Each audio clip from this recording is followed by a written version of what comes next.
राजनीतिक भविष्य के बारे में भी बहुत सी अटकलें करी जा रही थी, मगर हमें विश्वास था हमारे देवी देवताओं पे, हमें विश्वास था आप लोगों के ऊपर।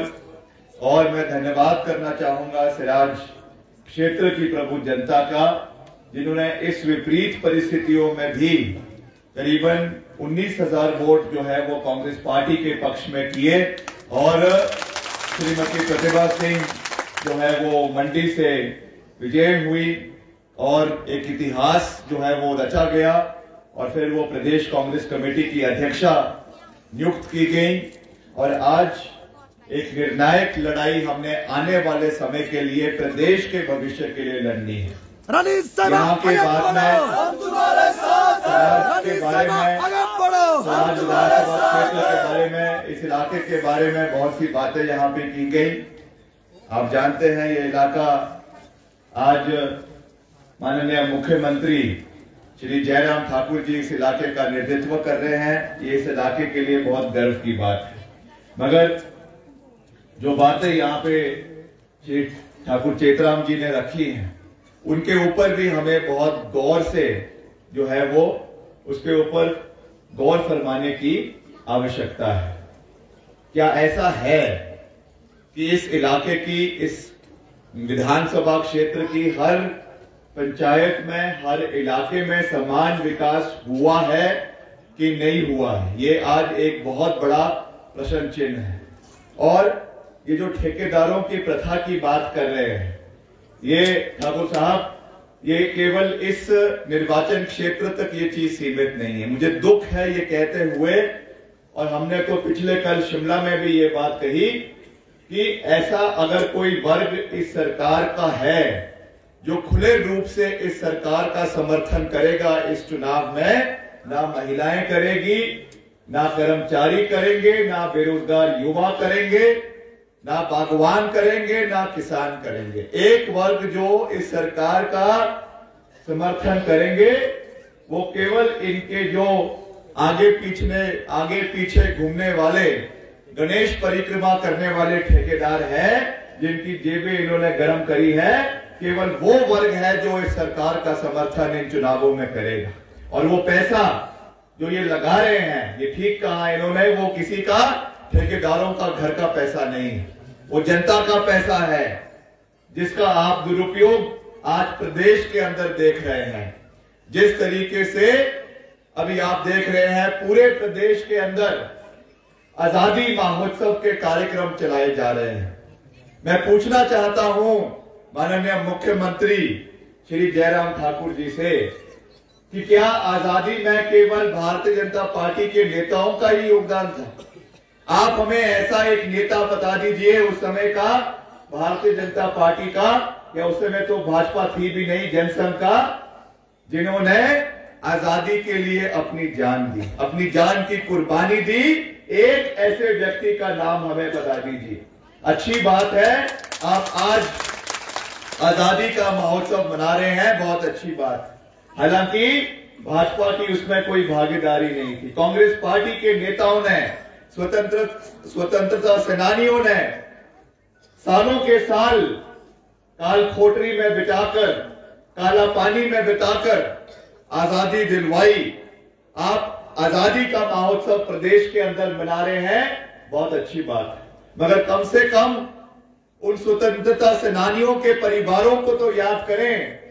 प्रदेश के जो प्रथम मुख्यमंत्री रहे डॉक्टर यशवंत परमार, जिन्होंने हिमाचल प्रदेश को अस्तित्व में लाया, कम से कम उन्हें तो याद करें। उन मंचों के ऊपर ना तो डॉक्टर यशवंत परमार जी के बारे में कोई बात होती है, ना ही शांता कुमार जी के कार्यकाल के बारे में कोई बात होती है, ना प्रेम कुमार धूमल जी के कार्यकाल के बारे में कोई बात होती है। वहां पे केवल अपनी सरकार का गुणगान किया जाता है और हारे हुए, नकारे हुए नेताओं को मंच के ऊपर बुलाया जाता है। उनको ये भूलना नहीं चाहिए कि ये सरकारी कार्यक्रम है। आपको जानकर हैरानी होगी कि 50 करोड़ रुपए का बजट, और ये चीजें हम कोई हवा में बात नहीं कर रहे हैं, इसके आंकड़े हमारे पास उपलब्ध है। 50 करोड़ रुपए का बजट जो है वो इस आजादी के महोत्सव कार्यक्रम के लिए सरकार ने रखा हुआ है। एक एक विधानसभा क्षेत्र में जो ये कार्यक्रम होता है, जिसमें आपके वाटर प्रूफ तंबू लगाए जाते हैं, कुर्सियां लगाई जाती हैं, नाटियां लगाई जाती है, मेले हो रहे हैं, ये सब का सब सरकारी खर्चे के ऊपर हो रहा है। 50-50 लाख रुपए एक जो है वो हारे हुए, नकारे हुए नेताओं से चुने हुए लोगों के ऊपर जो दिलवाई जाती है, ये बहुत ही दुखी है, बहुत ही लोकतांत्रिक प्रणाली के खिलाफ है। मुझे याद है सराज के अंदर जब भी राजा वीरभद्र सिंह जी मुख्यमंत्री के रूप में आए, उन्होंने हमेशा माननीय मुख्यमंत्री उस समय जो विधायक थे आपके जयराम ठाकुर जी, उनको हमेशा मंच के ऊपर बैठने का मौका दिया, अपनी बात रखने का मौका दिया, बेशक वो विपक्ष के विधायक थे। इस परंपरा को हमें प्रदेश के अंदर जीवित रखने की आवश्यकता है। पक्ष चलता रहता है, विपक्ष चलता रहता है, सरकारें आती है, सरकारें जाती है, मगर जिस तरीके से आज लोकतंत्र की धज्जियां हिमाचल प्रदेश के अंदर उड़ाई जा रही है, ये बहुत दुर्भाग्यपूर्ण है। आज मुझे दुख है इस बात का कि हिमाचल प्रदेश के अंदर करीबन 15 लाख बेरोजगार युवा हिमाचल प्रदेश के अंदर दर दर की ठोकर खा रहे हैं, सड़कों के ऊपर जो है वो आगे पीछे जा रहे हैं। बागवान किसान आज सड़कों के ऊपर विरोध प्रदर्शन कर रहे हैं। कुछ दिन पहले सचिवालय का शिमला के अंदर बागवानों ने विरोध किया, चाहे वो आपके कीटनाशक थे, आपके खाद थी, पेटियां थे, आज उनके दाम जिस तरीके से आसमान छूते जा रहे हैं, जिस तरीके से जो सब्सिडी हमारी सरकार के समय में दी जाती थी उसको बंद कर दिया गया है।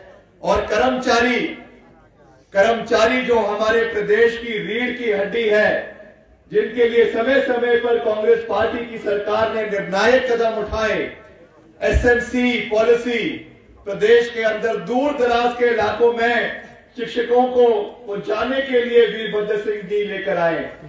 पीटीए टीचर्स, पैरा टीचर्स की पॉलिसी हिमाचल प्रदेश में किसी सरकार ने बनाई तो राजा वीरभद्र सिंह जी की सरकार ने बनाई।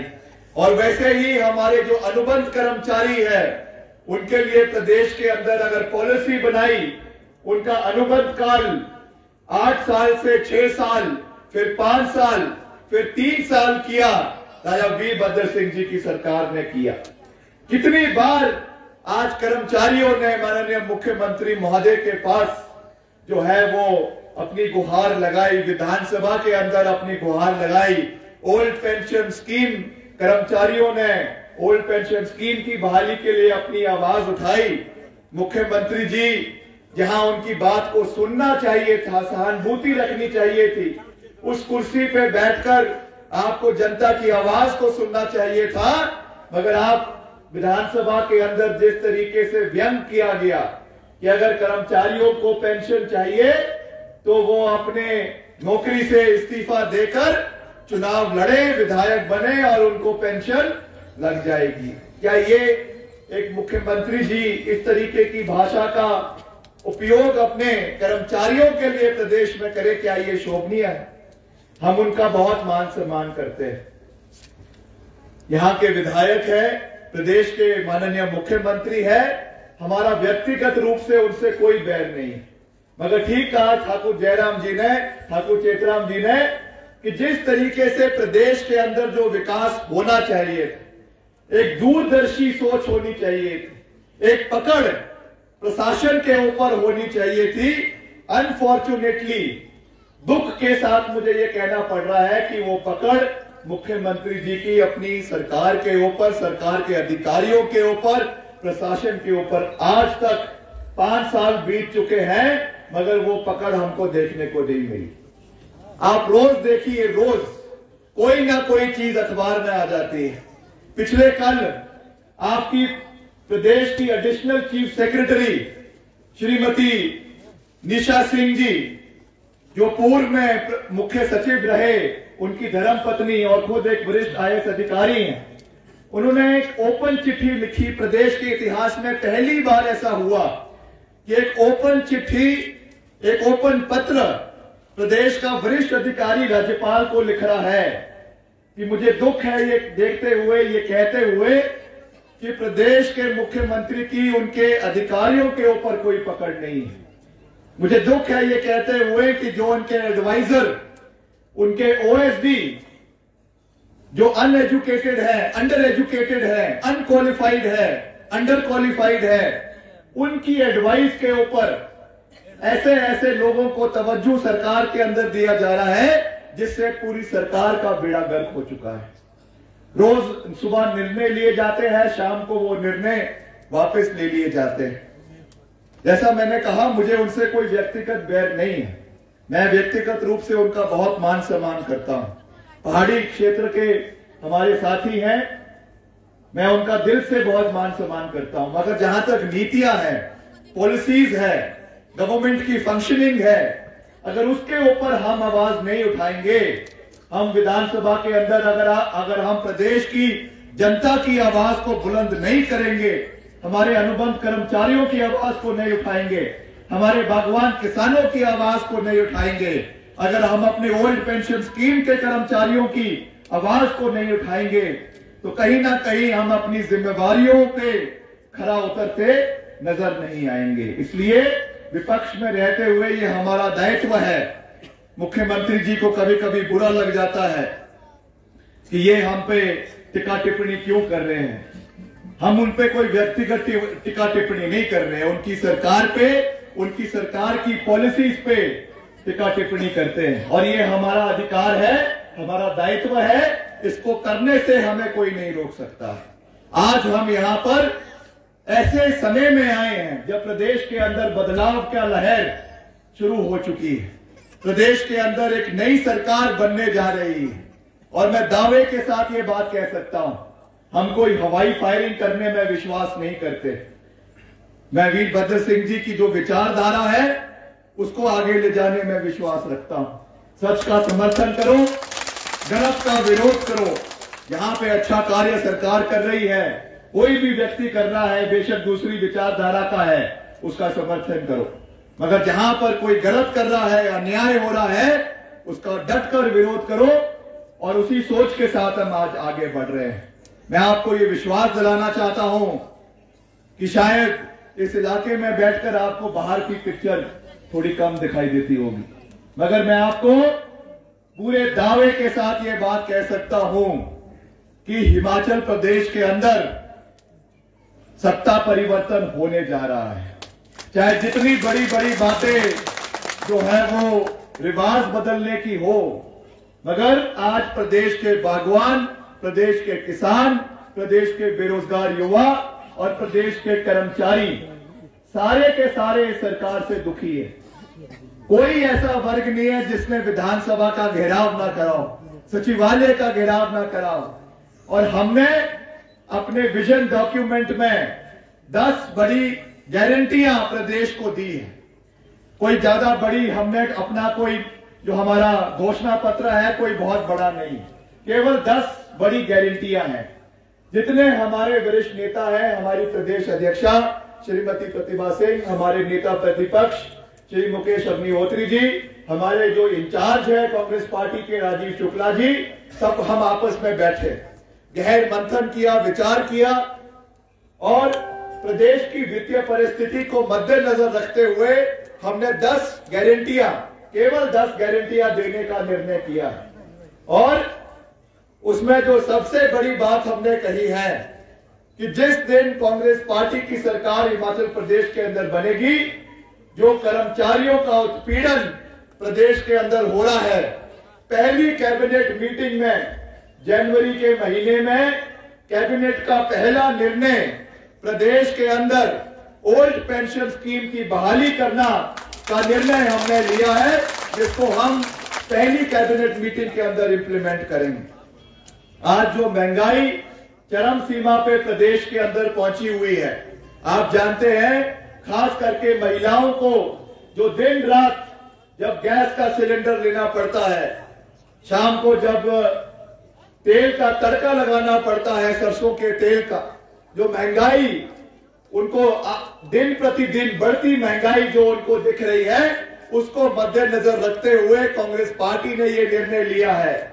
और मैं ये साफ कर देना चाहता हूं, ये कोई जुमला नहीं है। आपको याद होगा चुनावों के समय में, लोकसभा के चुनावों में 15-15 लाख रुपए देने की हर खाते में भाजपा ने बात करी थी। जब बाद में उनसे पूछा तो उन्होंने कहा कि ये तो केवल एक चुनावी जुमला था। हमने सारे वित्तीय प्रबंधन करने के बाद ये निर्णय लिया है कि हर महिला को हिमाचल प्रदेश के अंदर 18 से 60 साल के बीच में महंगाई से राहत दिलवाने के लिए एक छोटा सा योगदान सरकार की ओर से दिया जाएगा और 1500 रुपए प्रति माह हर महिला को पेंशन के रूप में कांग्रेस पार्टी की सरकार आने वाले समय में देगी। ये कोई चुनावी वादा नहीं है, ये कोई चुनावी वादा नहीं है। ये क्योंकि जो महंगाई, आपको याद होगा हमने लोकसभा के चुनावों में भी ये मुद्दा लोगों के बीच में महंगाई का उठाया था, गैस का उठाया था, आपकी बढ़ती हुई कीमतों का उठाया था। उससे निजात दिलाने के लिए हमने ये निर्णय लिया है कि हम एक छोटा सा योगदान अपनी ओर से प्रदेश के महिलाओं को देंगे। और अंत में जो हमारा सबसे बड़ी घोषणा हमारे युवाओं के लिए है, जिसके लिए ये पूरा कार्यक्रम किया गया है, जिसके लिए ये पूरी यात्रा प्रदेश के अंदर चलाई जा रही है।